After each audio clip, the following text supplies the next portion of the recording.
Shabbat Shalom, everybody. It finally stopped raining, so I decided to cut this video. Today, we're going to look at how to study the Bible. Have you guys actually opened up the Bible recently?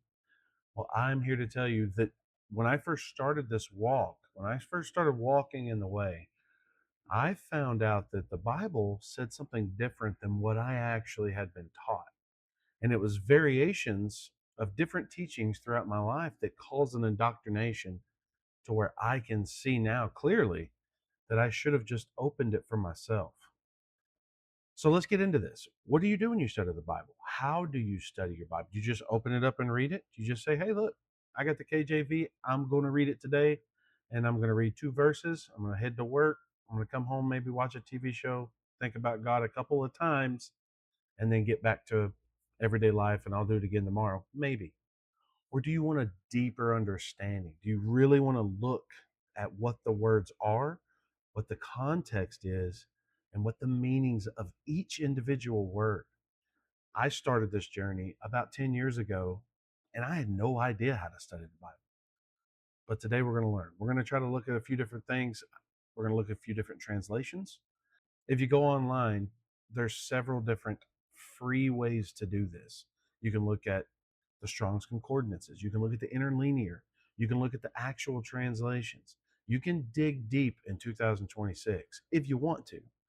The reality is that most people don't want to, but that's okay. I found it interesting to actually see what the words were that were coming out of the prophets, that were coming out of the gospel writers, that were coming out of all of the people that you know and think about when someone says Bible. You're like, hey, Peter, Paul, John, James, and the sailboat, whatever it is that crosses your mind, you can go in there and actually see more of what they meant by what they were saying and how they were delivering the message through the context of the times, through the context of the culture. And you can find out a lot of things in 2026. In other words, none of us have any excuses. Nobody has any excuses. You cannot live in ignorance in 2026 and say that it wasn't available to you because people, I'm telling you, friends, brothers and sisters, people in covenant, people out of covenant with Yah, you have no excuse today. There's information everywhere. It's at your fingertips. And I fear that soon, someday, these things are going to go away. And you're not going to have that information at your fingertips. You're going to have to dig for it. So it's better now to get a deeper understanding so we can actually look at the words, tell these things to our children, and pass on truth and don't allow man to indoctrinate our kids, rewrite history, all the things that we know that are happening and have happened for thousands of years. So real fast, we're gonna look at a website. It's called Bible Hub. I use it all the time. It's easy. It's on my phone. It's also on desktop, laptop, uh, tablets, iPhones, Androids, you name it. It's always available and it's free. If you have internet access, it's free. We have no excuses, like I said, because all this stuff exists. We can find this stuff out without asking somebody, looking at commentary from 2,000 years ago. We can literally open it up, see the actual words, allow the Spirit to work through us, pray for understanding. That's what we do. We look at the words, we read them. We don't look at other people's interpretations of them. We allow the Spirit to work through us to say, hey, this is what's going to be revealed to you today. And trust me, after you go back to the beginning of your Bibles, open it in Genesis 1. My wife has an entire book that shows just Genesis 1. I think the first two verses.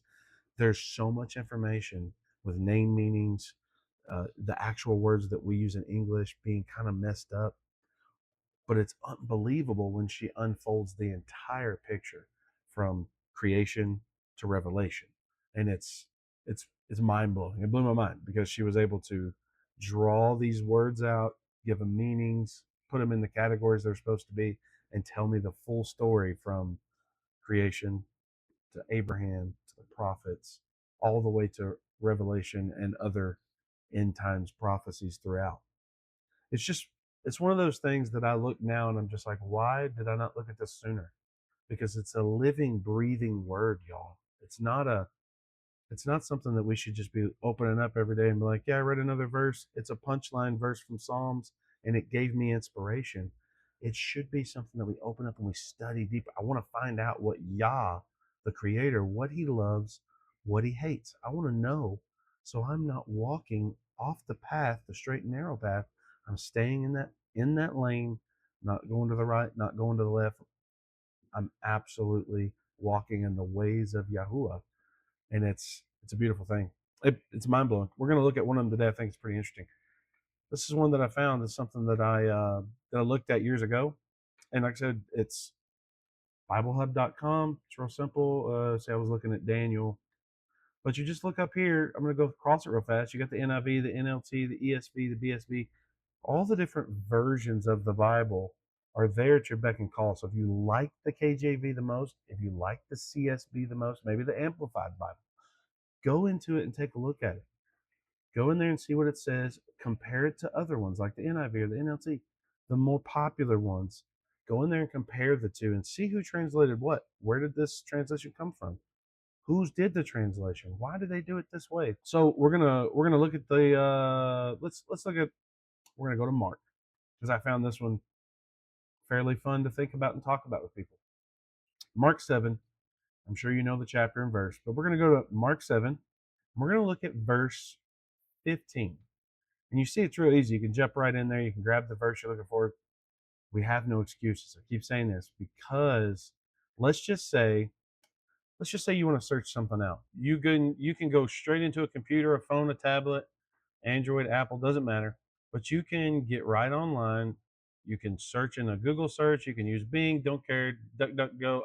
It doesn't matter to me. We don't have any excuses anymore. We can literally open it up and we can just say something simple like I typed here, Bible verse where Jesus walked on water. You can pull that up, Matthew 14:22. It's right here. We're going to look in the NIV. Let's make it fun. You go right to it, look around, dig a little deeper. But what we're going to do is what we came here for. Let's look at Mark 7:15. And let's look in the NIV first. Mark 7, verse 15.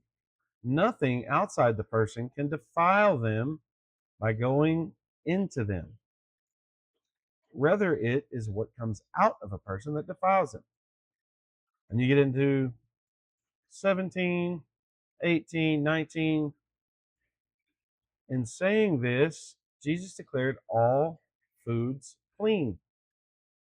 All right, so let's jump to that. Let's go to the actual interlinear. Let's look at the lexicon, the Strongs, or the interlinear. Let's go there. We'll jump to 19.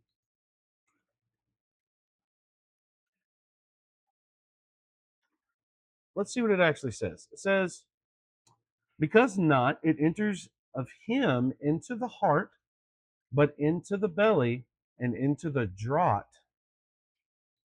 That'd be the poo, people. That's the poo. It goes out of their belly as draught, purifying all the food. Look at the huge difference in what that's saying. Be careful, yes, people, to follow all of his ways. Be careful, yes, people, to follow all of his ways. You are not to turn aside to the left or to the right. You are not to turn aside to the left or to the right.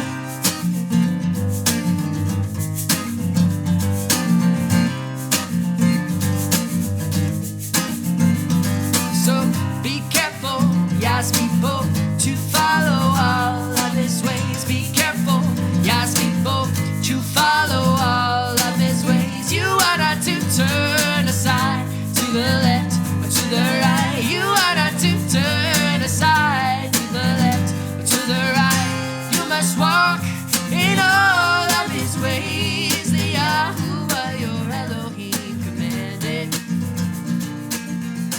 that you may live a long and prosperous life. That commentary was added there. I don't know if you noticed. Let's kick back to it. The NIV. Jesus declared all foods clean. That's not what he said. It's not what the original writing says. It's a simple process to go and look at these things. This is one that shocked me, but it's literally added commentary by man. Now, there's many other things you can look at on here. You can go all the way back to Genesis. You can look at chapter 1, open the interlinear. Everything that's in the Hebrew is going to read from right to left. So it can be a little confusing because this first word in the beginning is left to right. But to go to the next piece, in the beginning created God the heavens and the earth. Verse 2. Any of these words you want to look at, you can just check them out. Just go see what they mean. And the earth was formless and void, and darkness was over the face of the deep, and the Spirit of God, or Elohim, was hovering over the face of the waters. Let's look at one of these words. Let's check out formless. Let's see what that word means. Formlessness, emptiness, confusion, chaos, or nothingness. Now, these gives you a variety of things to think about when you're going to look at this word. Why did the person that translated this particular English Bible use emptiness, confusion, formlessness? Why did they use that? You can get the popular ones here: confusion, KJV, NASB, waste, formless, futile, meaningless, a waste place, chaos, so without order, maybe, a desolation of surface, desert. Well, that brings a different meaning. That's number one for the word root. Figuratively, a worthless thing, in vain. But you can just keep on looking, keep on digging into this word, and you can spend hours looking at one word. And I recommend going in and doing that because it'll be mind blowing when you come across something. Why did they translate it this way? Does the context match? This happens all the time to us. But with that being said, I'm trying to get a point across today that we have to study. We have to actually dig in. We have to be a Berean. We have to say, I don't know everything. The church might not know everything. So I'm going to look into it for myself and actually go to the Father with prayer and say, hey, I need help. I'm trying to seek your word. Can you help me? And I promise he will reveal everything that you can handle. And just keep digging because the journey never stops. The living, breathing word. Real fast before I get off here, if you would go onto our website and just look at the shirts that we have. Check this stuff out. This one here is kind of my wife's idea. I only am talking to Yahuwah and my cat today, so I thought that was pretty fun. Sound the Shofar Ministries. We've got lots of varieties. My daughter drew this one, so we put it on a shirt. We've got all kinds of products that we put out there: hats, beanies, backpacks, all different things. This would really help us out. We are trying to get a building as a congregation. We're trying to grow. We've got stickers on there, cheap stuff. I've tried to pick out some things that people would just grab and go. We also have an Etsy, exact same thing. I put the same products on there. This one's always fun. Paul is not Messiah.